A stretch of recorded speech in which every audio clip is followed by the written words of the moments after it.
বাইরে বৃষ্টি হচ্ছে রেমালের প্রভাবে। রেমাল আসলে আমাদের এখানে ঢাকাতে অনেক পরে আসছে, সব শেষের দিকে আসছে। রেমালের তাণ্ডব আসলে উপকূলীয় অঞ্চলে শেষ হয়ে গেছে। হ্যাঁ, আসলে বিল্ডিংয়ে খুবই ভালো লাগছে একটা জিনিস দেখে, যে এসি রাখার জন্য বিল্ডিংয়ের বারান্দার ফাঁকে ফাঁকে বাড়িওয়ালারা কিছু খালি জায়গা তৈরি করে রেখেছে। এই যে আমাদের এই বিল্ডিংয়ের নিচেও আছে, সাইডেও আছে, উপরেও আছে। এই যে উপরে দেখা যাচ্ছে, হ্যাঁ উপরে যেরকম ফাঁকা ফাঁকা জায়গা করে রেখেছে, এবং সেই ফাঁকা জায়গাগুলোতে আসলে চড়ুই পাখি এসে বসতেছে। পাখিগুলা বুলবুলি পাখি, চড়াই পাখি, ওরা বসতে পারছে, খুবই ভালো লাগছে এজন্য। মাশাল্লাহ। তো এখন হচ্ছে বৃষ্টির তাণ্ডব শুরু হয়ে গেছে ঠিকই, বাতাস খুব বেশি নাই ঢাকাতে, তবে খুবই প্রবলেম শুরু হয়ে যাবে এখন যেসব বাচ্চাদের পরীক্ষা আছে এবং যারা অফিসে যাচ্ছেন। কারণ ঢাকার রাস্তায় তো একদম সেই রকম খারাপ অবস্থা, রাস্তায় প্রচুর পানি, একদম পানি হয়ে হয়ে সব জায়গা ভরে গেছে। বাচ্চাদের আজকে মায়েদের বাচ্চা নিয়ে আসলে স্কুল কলেজে যেতে খুবই অসুবিধা হবে। যাদের পরীক্ষা আছে তাদের তো আরও বেশি, অনেক বেশি প্রবলেম। বিশেষ করে পানি পার হওয়া, রাস্তাতে প্রায় পুকুরের মতন করে অনেক পানি হয় হাঁটুর উপরে।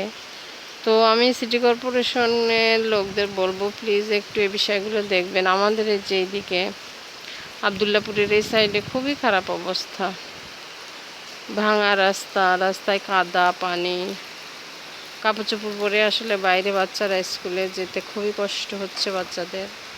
তো সিটি কর্পোরেশন যদি একটু এদিকে নজর দেয়, তাড়াতাড়ি করে রাস্তাগুলো কমপ্লিট করে দেয়। আর যেসব রাস্তায় পানি জমে, বিশেষ করে ট্রাক যাওয়া আসা করে করে রাস্তা ভেঙে গেছে, সেসব জায়গাগুলা যদি একটু রিপেয়ার করে দেয় খেয়াল করে। তারপরে সিটি কর্পোরেশনের ময়লার গাড়িগুলা, ওরাও অনেক কষ্ট করে, আর ময়লা নিয়ে যেতে ওদেরও খুবই প্রবলেম হয়।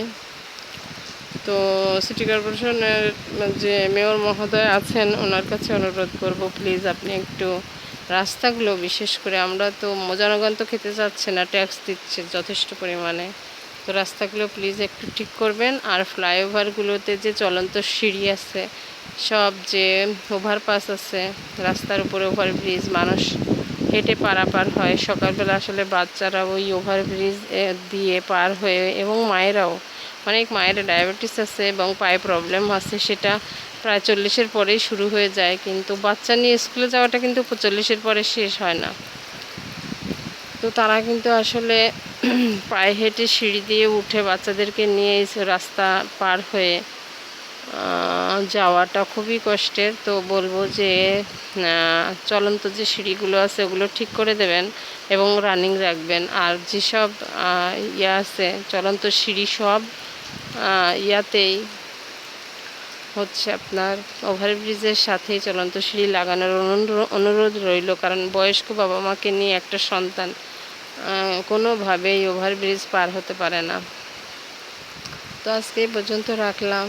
আপনারা সবাই ভালো থাকবেন, সুস্থ থাকবেন। আসসালামু আলাইকুম। আপনার সন্তানের যেন ঠান্ডা না লাগে সেদিকে খেয়াল রাখবেন। আর টবে জমে থাকা পানিগুলো খেয়াল করে অবশ্যই ফেলে দেবেন। যার যার ছাদে টব আছে, এবং টবগুলো কাট করে দেবেন, তাহলে খুবই ভালো হবে। টবের পানিতে ডেঙ্গু মশাও জন্মাবে না, আর হচ্ছে পরিবেশের ক্ষতিও হবে না। আমার গাছ আছে ছাদে, আমি বৃষ্টি কমলেই ছাতা নিয়ে ছাদে যেয়ে আমার পানিগুলো আমি ফেলে দিয়ে আসবো, এবং ফেলে দিয়েও।